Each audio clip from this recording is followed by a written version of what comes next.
He pasado por la apertura de las mujeres en el trabajo, la incursión laboral de las mujeres en masa. Yo me dedico a esta parte de las madres solas y de sus hijos por una situación personal. Lo viví. Les acompañamos en sus tareas escolares y luego les ponemos actividades artísticas, culturales, científicas, manualidades, y luego nos metemos un ratito al aula digital para que pongan los medios a su favor. Estamos convencidos que este país, por la solidaridad de todos, va a salir adelante. Sin la voluntad de Dios, esto no iría para adelante.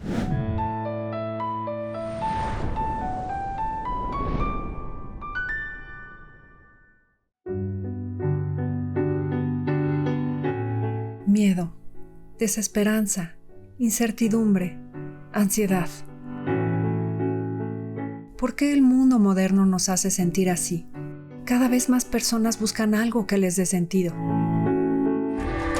¿Y si la respuesta estuviera en el amor? En ese amor que no se queda en palabras, que se entrega en lo pequeño, que transforma lo cotidiano. El amor que nace del amor de Dios y que nos impulsa a vivir para los demás. Amar con libertad, con alegría, con profundidad, porque solo así podemos amar al mundo apasionadamente. Hola amigos, bienvenidos nuevamente. Estamos en Amar al Mundo Apasionadamente. Ya es nuestro episodio número 4 y contando y creciendo. Bienvenidos. Estamos muy contentos de recibir hoy a nuestra querida Julieta Lujambio, un gran personaje de los medios y también del altruismo en México e internacionalmente hablando. Julieta, bienvenida. Gracias, Diana. Es un honor estar aquí, de verdad. Me encantan los podcasts que están haciendo. Y bueno, pues algo que yo les pueda decir, que les pueda servir, que les pueda interesar, y me va a dar mucho gusto que la gente preste su atención en esto. Julieta, tienes una gran trayectoria y que nos interesa mucho compartir tu historia porque has pasado por muchas etapas de la vida y estas etapas te han dirigido a diferentes acciones. Tú eres de las personas que no se queda quieta. No. ¿Quién eres más allá de tu trabajo o qué momentos han marcado más de tu vida? Y luego ya entramos un poquito más a cada cosa. ¿Quién soy? Pues mira, ¿qué te diré? Soy una mujer muy apacible. Me gusta, digo, a pesar de que, digamos, siempre estoy haciendo cosas que me gustan. Llegar a esta edad te da la posibilidad, y en mi caso es una verdadera bendición, de hacer lo que más quiero, lo que más me gusta, teniendo como meta, digamos, recoger la experiencia y ponerla al servicio de, sea lo que sea. A veces sirvo de puente, ¿no?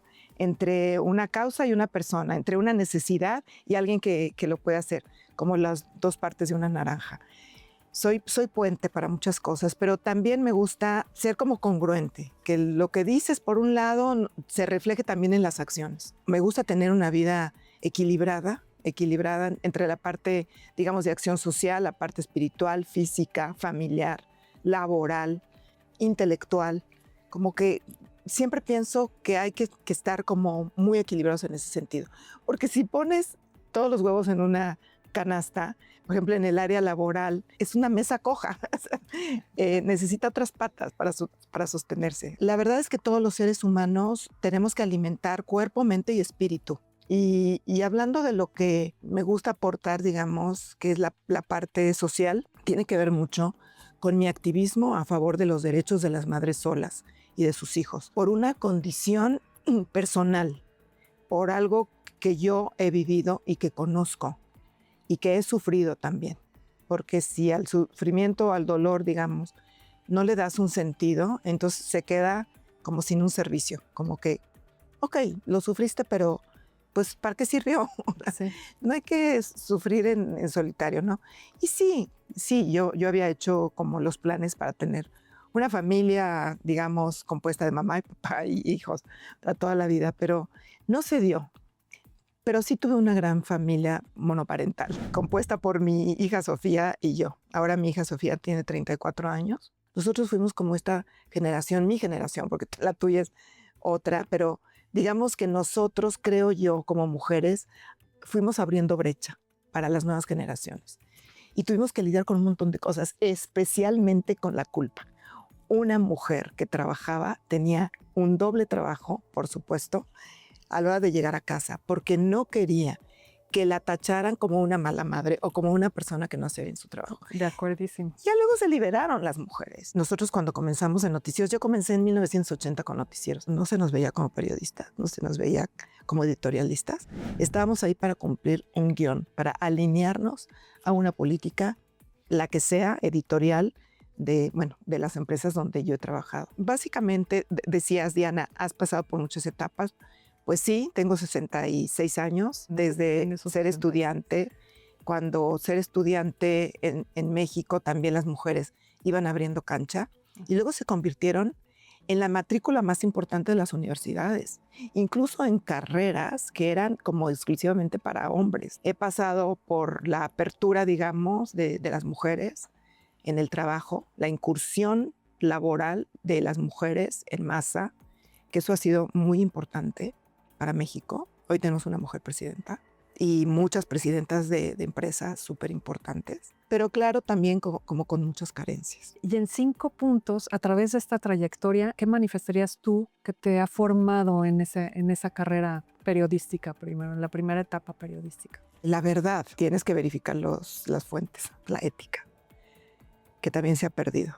Luego el profesionalismo en los medios de comunicación es muy importante. La paciencia. Hay que investigar, hay que seguir la nota, hay que saber esperar, hay que meterse, decimos nosotros periodistas, hay que hacer calle. Y una quinta que ahora también me parece que es importante es ser entretenidos, ¿no? Ser, por supuesto, informativos, pero también ser entretenidos, ¿no? Tienes que presentar la información porque es tanta la competencia que hay que presentarla de una manera digerible, de una manera entretenida y dar todo, ¿no? Rápido, la inmediatez. ¿Qué es lo que más te ha influido periodísticamente hablando y que eso lo pudiste trasladar a pensar en la parte altruista? Yo creo que lo que más me influyó fue meterme así en los temas un poco espinosos, que ha sido, por ejemplo, la violencia doméstica, la violencia económica, las injusticias. Eso me duele muchísimo. Y además lo viví. O sea, yo me dedico a esta parte de las madres solas, de los derechos de las madres solas y de sus hijos por una situación personal, como decía. Pero en el camino te das cuenta que hay muchísimas mujeres que padecen lo mismo que tú. Exacto. Hoy por hoy, 4 de cada 10 familias en México es una familia jefaturada por una madre sola. 4 de cada 10 familias. Y en eso, lo peor de todo es que estamos hablando de que 8 de cada 10 niños que tendrían que recibir pensión alimenticia, 8 de cada 10 niños no la reciben. Qué impresión. Y la pensión alimenticia, tú sabes que no solamente que le depositen a la mamá, no es solamente eso, es que tengan una presencia, que participen activamente en la educación de los hijos, ¿no? De que tengan valores del padre. La figura del padre es insustituible. Actualmente tenemos una acción social que se llama Centros de Tareas Escolares para hijos de mamás solas y nos damos cuenta en carne propia, lo estamos viendo con estos chiquitos, bueno, en estos ejemplos cotidianos que tenemos todos los días, de que la carencia del padre, que la ausencia del padre, cómo de verdad influye, los marca, totalmente, los denigra. Un niño que crece sin su padre, abandonado, que pudiendo estar con él, él se da cuenta que no está el papá, o que trata mal a la mamá por unos pesos que le da.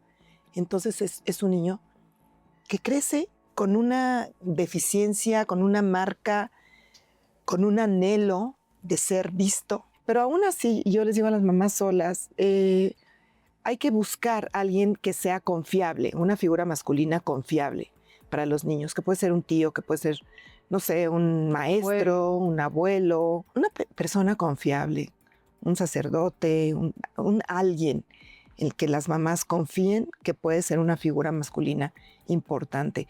Porque de verdad, o sea, no es porque yo esté a favor de que no haya esta identidad de género y demás, este movimiento, sino que yo creo que cada uno de nosotros, hombres y mujeres, da algo importante que traemos desde dentro.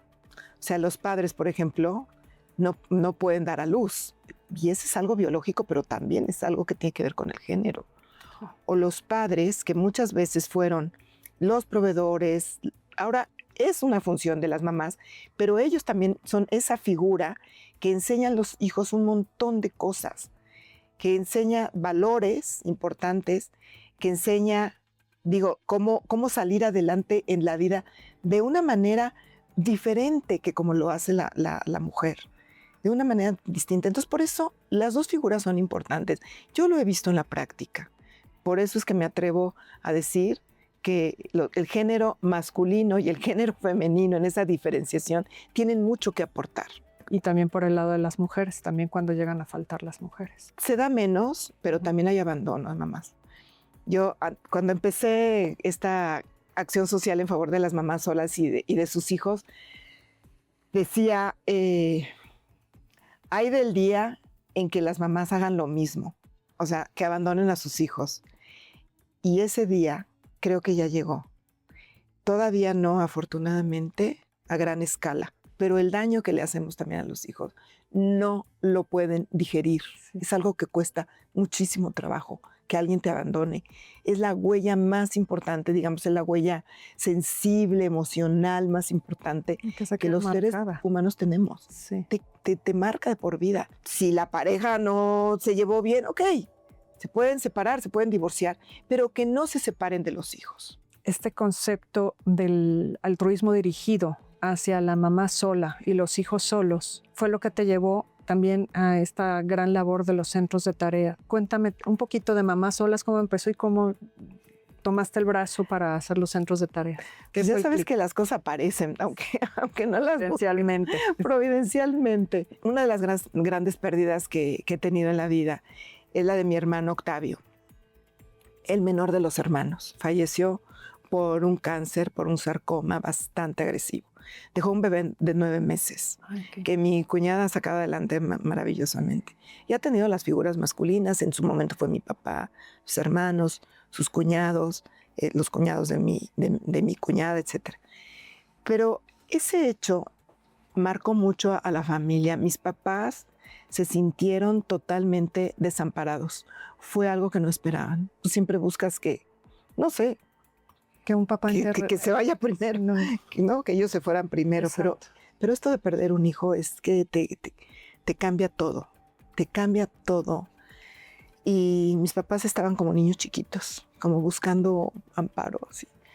Entonces yo fui a hablar con una logoterapeuta, me gustó muchísimo cómo enfocó la terapia. Empecé a llevar a mis papás también. Y también me incliné por estudiar la especialidad en logoterapia, que fueron durante 4 años, en la Sociedad Mexicana de Análisis Existencial y Logoterapia. Y fue para mí increíble. Fue no solamente esta terapia espiritual que propone el doctor Viktor Frankl, que vivió 4 campos de concentración, sí, sino propone como una filosofía de vida. No importa lo que te pase, tú decides lo que sientes. Y al hombre le pueden arrebatar todo, absolutamente todo, menos la capacidad para elegir cómo se quiere parar frente a las circunstancias con el talante que elija. Entonces dije, bueno, aquí hay algo que tenemos que trabajar todos, ¿no? Es después de la muerte de Octavio, ¿qué vamos a hacer? Nos tenemos que reconstruir, cada uno de nosotros. Porque de verdad nos dejó en la lona, porque era el menor, el más querido, el que recientemente había sido papá y había tenido una gran ilusión de ser padre. Entonces, como si estuvieras jugando muy, muy entretenidamente, ¿no? Y de repente te quitan todas las fichas, te quedas sin nada. ¿Y ahora qué va a pasar? ¿Qué va a pasar? Fue tremendo. Entonces, eso me llevó luego... estuve dando conferencias de logoterapia y en una de esas fue un editor que se llama Daniel Mesino, un editor de Planeta, y entonces me dijo, oye, ¿por qué no escribes sobre esto? Le dije, oye, es que hay mucho escrito sobre el doctor Frankl, los mismos libros del doctor Frankl, que son como 12 libros, y en la Sociedad de Nesmael de Logoterapia también han publicado muchos. No, que lo queremos contigo. Bueno, pues entonces lo voy a enfocar hacia las madres solas, que es mi condición de vida. Ah, perfecto. Ese primer libro se llamó Mamá Sola, un nuevo significado a la maternidad sin pareja. Así se llamó el libro. Y entonces el libro tuvo mucho éxito. Luego Daniel ya se entusiasmó y sacó otros 2 libros. Papá, ¿por qué no estás aquí? Mujer, tu vida tiene sentido, que también tuvieron mucho éxito esos libros. Me fui definiendo por ahí hice mis círculos de encuentro. Yo ya me había convertido en una mujer que hablaba con las mamás solas. Sí, referente, y que se entendían mucho, ¿no? Conmigo, como que yo resonaba con mi historia hacia ella. Entonces dije, bueno, ok, ¿cuál es el principal problema de las madres solas, además de que el papá no está? Que no paga pensión alimenticia, por un lado, y por el otro que las mamás solas tienen que dejar a sus hijos abandonados en casa, viviendo una doble ausencia. ¿Por qué? Porque no tenían con quién dejarlos. Porque esa mamá también ya estaba trabajando, o esa vecina con quien podían dejar a los hijos, o esa amiga, o esa prima, etcétera. Dije, aquí hay una oportunidad, porque no se les está pagando la pensión alimenticia. ¿Qué está pasando con las leyes? Ha de haber algo que garantice el pago de la pensión alimenticia, porque es lo que necesitan las mamás, además de que les cuiden a sus hijos. Propuse una ley que creara un registro de deudores morosos a nivel nacional. Y luego vino la ley 3 de 3, que prohíbe a cualquier funcionario público trabajar en el gobierno, en cualquiera de las áreas de gobierno, si es que debe pensión alimenticia o es violento en su casa o ha tenido delitos sexuales, por acoso sexual y por violación, etcétera, etcétera. Fue un gran aliciente para las mujeres en esos años. Y ahora seguimos, a pesar de que ha pasado mucho tiempo, seguimos armonizando la ley en los estados. A nivel nacional ya hay este registro nacional de obligaciones alimentarias. Se conoce poco, se ha hecho poca publicidad sobre esto, pero cualquier mujer puede demandar que demande primero pensión alimenticia y no se la paguen, puede, a petición de parte, o sea, ella tiene que promover nada más diciéndole al juez que inscriba a quien no paga la pensión alimenticia después de 60 días en el registro. ¿Y ese registro para qué sirve? Si quieres sacar un pasaporte, pues no lo puedes hacer, porque te tienen que liberar, tienes que pagar primero la pensión alimenticia. O si quieres, en los estados donde ya se instrumentó, que son la mayoría de los estados, no puedes sacar una licencia, no puedes enajenar bienes, tienes que aparecer en el buró de crédito. En fin, se les ha puesto la vida un poco más difícil. Pero aún así, siempre encuentran la manera. Y es porque las mamás no tienen tiempo de ir a los juzgados, hacer una demanda, porque muchas veces una demanda de alimentos se tarda mucho. Y bueno, tenemos ahora que agilizar de alguna manera. Primero que nada, si saben ustedes de alguien que nos están viendo en este podcast que le deben pensión alimenticia, pues hay que promoverla, no hay que quedarse con los brazos cruzados. Exacto. Pedir permiso en el trabajo es muy importante, porque si no, como que somos cómplices, ¿no? Una situación que se calla, una situación que tú sabes que está mal y te callas, te vuelves cómplice. ¿Por qué? Porque no actúas. Por eso la labor de las personas que nos dedicamos a una acción social o ser activistas de alguna causa. Por eso es importante, porque tenemos que pasar del discurso a los hechos. Del discurso al recurso, ¿no? Sería. Y si no hay recurso, tampoco hay discurso. Pero ahorita con esta ley, pues ya está ahí el recurso para que puedan denunciar, para que se vayan a los juzgados. Entonces, exactamente. Demanden pensión alimenticia, primer paso. Segundo paso, le digan al juez que lo inscriba en el registro. Lo ideal sería que dejaran de ser pareja para convertirse en papás. En papás con deberes y con derechos también, pero cada quien por su parte. Entonces, eso sería lo ideal, no tener que dirimir una situación familiar en tribunales, porque luego un juez ni siquiera está como muy consciente de cuál es la relación y cuál es la dinámica familiar. Pero en realidad es que se tienen que poner de acuerdo. La mediación familiar, o sea, ya no son pareja. Pero entonces, ¿por qué quieres dañar a los hijos? ¿Quieres dañar a la mujer a través de los hijos? Es un daño directo a los hijos.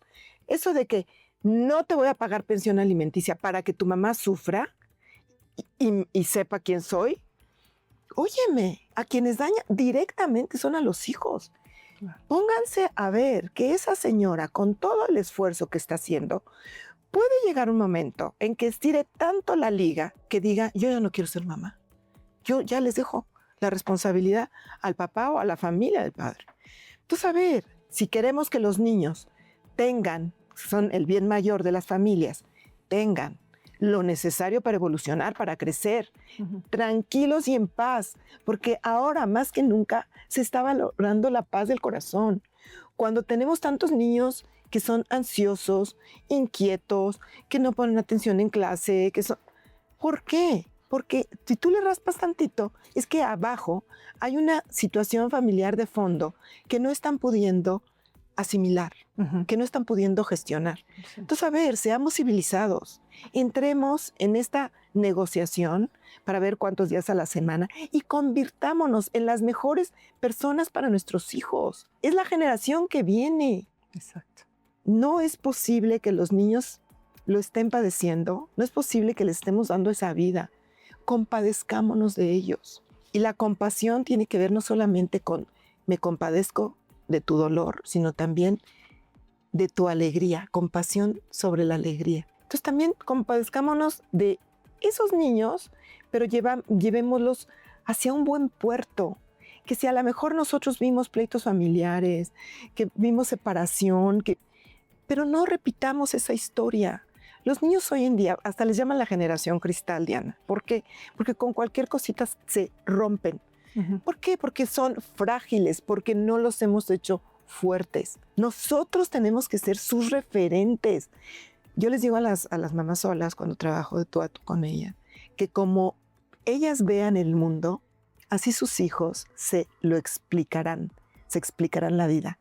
Si tú como mamá sola o como padre solo, que estás guiando, que estás sacando adelante una familia, criticas al otro cónyuge, dices que qué horror, que qué mal está la vida, que no les siembras por lo menos una semillita chiquitita de esperanza. Esos niños van a crecer mal, van a crecer más frágiles de lo que ya la sociedad les está mandando como fragilidad, porque los niños dicen sí, ya están más conscientes de sus derechos humanos, poco conscientes de sus obligaciones, pero sienten que los adultos les debemos. Y a eso agrégale que todavía hay mucha culpa, ¿no? De parte de algunas mamás y algunos padres. Entonces, más frágiles los volvemos, porque entonces los sobreprotegemos en muchas situaciones y les decimos, porque hay de las dos, o los sobreproteges o los olvidas a los hijos, ¿no? Qué difícil estar en medio, ¿no? Claro. Qué difícil es dejarlos crecer por sus propios medios cuando ya pueden hacer cosas, ya pueden decidir cosas, ¿no? Entonces creo que estamos metidos en una dinámica en la que hay que poner orden. Esta sociedad lo merece porque si no, no vamos a ir para ningún lado. Primero dando ejemplos a los hijos, siendo súper congruentes con los hijos. Es importantísimo.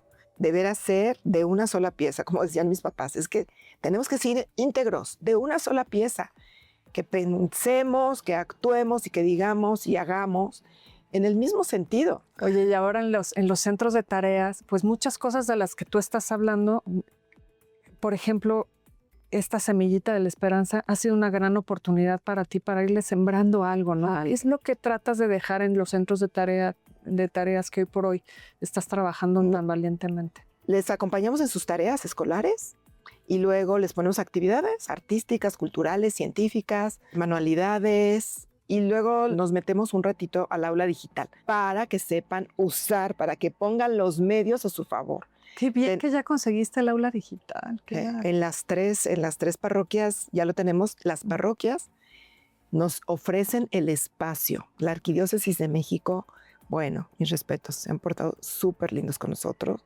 para llevar a cabo esta acción social. Sin su ayuda no podríamos hacerlo. Y luego, sin la ayuda de las universidades, de los voluntarios de las universidades, la UP, la Ibero y la Salle, la Universidad La Salle, que están súper bien organizados en las tareas escolares. Y algo muy importante, gente de la comunidad. Gente de la comunidad, tenemos hasta maestros, varios maestros jubilados y en activo, que aparte de dar sus clases, quieren seguir en la tarde dando clases. No, es algo maravilloso lo que está ocurriendo. Yo de veras estoy sorprendida y muy agradecida con Dios por esto. Entonces lo que tratamos de hacer es acompañamos a los niños, por supuesto, los educamos en valores universales, en valores totalmente universales. La responsabilidad, la honestidad, la verdad, la ética, la reciprocidad, la solidaridad, etcétera, etcétera. ¿Y has notado cambios que digas, híjole, vale la pena? Totalmente. ¿Cómo cuáles? Cuando te Cuéntame. dicen, ya subí mis calificaciones, ya no me siento solo, ya tengo amigos aquí, reportes de que ahora sí, ya hizo la tarea, 10, wow. Porque antes era, no trabajó, no hizo tarea, no sé qué. Luego llegan las mamás a las 9, 10 de la noche, cansadas, a hacer tareas con los niños. ¿Qué está pasando? Nos dimos cuenta que se dormían a las 12 de la noche, se levantaban a las 6 de la mañana. El niño de primaria tiene que dormir entre 10 y 11 horas diarias, sí o sí. Hay quienes se involucran muchísimo más. Hay muchas organizaciones grandísimas que están ayudando a los niños a tener una mejor educación. Estamos convencidos que este país, por la solidaridad de todos, va a salir adelante. No por los programas de gobierno, claro, por las decisiones gubernamentales, pero principalmente porque nos veamos los unos a los otros metidos en el mismo barco, yendo hacia el mismo lugar, que es que la evolución, un país que ha sido muy generoso, la verdad ha sido muy generoso. Entonces tenemos que abrirnos, digamos, a que esas oportunidades de educación nos aseguremos que las tengan todos los niños. ¿Cómo ves el impacto, por ejemplo, en esto último de los centros de tareas en las zonas, por ejemplo, en donde has estado? Quiero decirte que, Diana, que vamos comenzando, que tenemos apenas un año, y ya se está comenzando a ver, digamos, en la familia. Estamos en una colonia que se llama Arenal, en la calle de Axayacatl, en un salón parroquial de Nuestra Señora del Carmen con el padre Leonel. Y claro que el impacto a la comunidad todavía no se ve. Todavía estamos metidos en el aula con los niños de primaria. A lo mejor se empieza a ver en sus escuelas. Se empieza a ver sobre todo familiarmente. Es un descanso para las mamás, para los papás y sobre todo para los niños, que ya no son los niños que van mal en la escuela. Son los niños que ya entienden, que ya pueden decir, que le pueden ayudar a otros. Yo lo empiezo a ver cuando un niño de nuestro centro de tareas le empieza a ayudar a otro niño a hacer su tarea, dijimos, misión cumplida. Ya ganamos. Misión cumplida. Es algo que ya le sembraste al niño, que está convencido de que la ayuda puede ser un factor importantísimo para que el otro crea en sí mismo y crea en su escuela y crea en su comunidad. Son niños que finalmente los estamos hoy por hoy abriendo el menú, diciéndoles, sí hay esto, pero también hay esto y esto. Le estamos abriendo el menú. Hay niños que no han salido, por ejemplo, de Coajimalpa, no han salido de Coajimalpa. Toda su dinámica familiar y todo la han hecho ahí. Entonces es como abrirles el mundo, es como, te voy a llevar a la Ciudad de México para que la conozcas, y luego te voy a llevar al mar para que lo conozcas, y luego te voy a llevar a la montaña. Es como eso, es como abrirles el abanico. Y niños que se interesan muchísimo por aprender, por salir de ahí. ¿Para ti qué es creer? ¿Y qué papel juega Dios en todo esto que has vivido? Yo lo veo como un llamado. O sea, desde que yo empecé con esta vivencia de ser madre sola, con conocer a otras madres solas y cómo les costaba mucho trabajo salir adelante.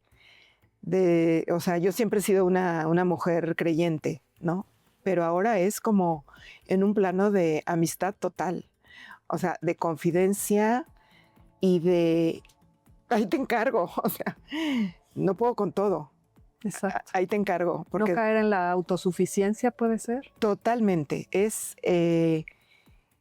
como el dicho, a Dios rogando y con el mazo dando. O sea, te lo pido porque yo sé que tú me vas a abrir los caminos, porque es una obra que planteamos siempre para gloria de Dios. O sea, nosotros sabemos que somos los instrumentos, pero que sin la voluntad de Dios, esto no iría para adelante, como muchas cosas, por mucho empeño que le pongas. La verdad es que la última voluntad está ahí arriba en el cielo. Entonces yo sí me he tomado mucho de la mano de Dios, y cuando digo, hoy necesito tal cosa, tenemos tal necesidad, necesito un aula digital, y de repente te encuentras con esa señora Marcela Velasco, que nos hizo favor de donarnos estas aulas digitales. Ella trabaja en Telcel, en la Fundación Carlos Slim. Me la encontré en una cena de estos dine arounds o cenas de convivencia que hacemos con el IWF, Ajá. el International Women's Forum, y así como que todo va saliendo. Y dices, bueno, desde que fuimos a ver a Monseñor Acero, Monseñor Francisco Javier Acero, que es de la Pastoral de Laicos, y dice, cuenta con las instalaciones de la arquidiócesis. Y yo así, wow, el cardenal también le dio su visto bueno. O sea que es una obra de Dios. Y dices, pues contra viento y marea, porque voy de la mano. O sea, yo no voy a desistir, ¿sí me entiendes? Yo no voy a desistir, yo le voy a seguir. Ahora sí que hasta donde tope, hasta donde ya la arquidiócesis quiera, las mamás quieran, los voluntarios quieran, los niños quieran, pero que no sea por mí, de que diga, ya no le voy a seguir. Claro. Y lo que dure, Diana, lo que dure. O sea, si es a largo plazo y alguien más retoma, como ya han estado retomando muchos voluntarios que ya lo sienten, o sea, como su obra. Ajá. ¿Y qué es lo que yo quiero con los voluntarios? Claro, que lo adopten ya. Que lo adopten. ¿Cuántas instituciones sobreviven a generaciones y generaciones? De esto se trata. ¿Tú qué le dirías a alguien que no tiene ninguna iniciativa, que quiere empezar a ayudar a la sociedad, que quiere hacer algo para servir? ¿Por dónde le dirías, pues empieza ya o llégale? Sí, con lo más pequeñito, con lo más insignificante, ¿no? Primero, tratar de cambiar algo que tú creas que te molesta, que no te ha ayudado en la vida. Primero empieza contigo, tratar de ver, porque muchas veces vemos hacia afuera y cuando nos vemos nosotros nos dicen, pues aquí hay mucho que hacer. Sí, hay que barrer Pero la casa. la buena noticia es que cuando autotrasciendes, o sea, tú misma abrazas una causa a la cual darle tiempo, o abrazas a una persona para amarlo. Esto tiene las dos cosas, porque tienes que amar la educación y amar a los niños, amar a los beneficiarios, porque si no, el día que te caigan gordos, los corres, ¿sí me entienden? O sea, tienes que amarlo. Primero, entonces, buscar en cada uno de nosotros cuál es nuestra causa, aunque sea chiquitita, es conocer qué clase de acción social quieres hacer, ¿no? A mí me gusta con algún, sí, siempre hay, ¿no? medio ambiente. A mí me gusta colectar de casa en casa las pilas que ya no les sirven. Padrísimo, ayudas mucho al planeta. Exacto. Yo no uso aerosoles, padrísimo, ayudas La casa al planeta. común. Claro. A tu casa común. Hay tanto que hacer en este país. Bueno, ¿dónde no podemos trabajar? Ver la manera de que haya más gente que se una y continuar con la causa. Ser una sociedad civil mucho más organizada y mucho más fuerte. Oye, Julieta, y con la pregunta con la que cerramos y que nos gusta hacerles, ¿qué significa para ti amar al mundo apasionadamente? Es hacerte un poquito a un lado de tus pensamientos que todos tenemos, egocéntricos y narcisistas, etcétera, etcétera. Hacerte a un ladito y ser factor para que la causa que abraces sea muy buena, pero que sea legítima. Ya lo habíamos hablado, que sea legítima. Amar al mundo apasionadamente es pensar también en dejar un mundo mejor. Amar apasionadamente implica sacrificio, implica prepararte, implica a lo mejor pensar de más en eso, pero siempre sabiendo que tu vida tiene un significado especial, un sentido, que para algo te están sucediendo las cosas. A ver, si a ti te pasó algo y ves una carencia, una necesidad en la sociedad en la que tú puedas de alguna manera ser, digamos, aunque sea en una parte chiquitita, poder cubrir esa necesidad y no lo haces, estás dejando, es tu costo de oportunidad, estás dejando de ser apasionado con el mundo. Alguien que es apasionado con el mundo aprovecha lo que es, sus dones, sus talentos, su historia y su sentido de vida para abrazar una causa. Yo creo que para mí eso es ser apasionado en el amor. Muchas gracias, Julieta, por esta gran colaboración con nosotros. Te agradecemos muchísimo por habernos acompañado y darnos tu tiempo para compartir. Al contrario, Diana, te agradezco muchísimo que seas también parte de la promoción de centros de tareas escolares, porque lo has hecho fuera de preguntarme en esta entrevista, por eso. Y pues nos la jugamos, ¿no? nos la jugamos. Amemos al mundo apasionadamente. Muchas gracias por escucharnos y por vernos y nos vemos a la próxima. Hablar está bien, pero vivir lo que crees marca la diferencia. Recuerda lo que decía San José María, que tu vida no sea una vida estéril. Somos @Opus Dei MX. Síguenos en Instagram, X, YouTube y TikTok. Nos escuchamos y vemos pronto en Amar al Mundo apasionadamente.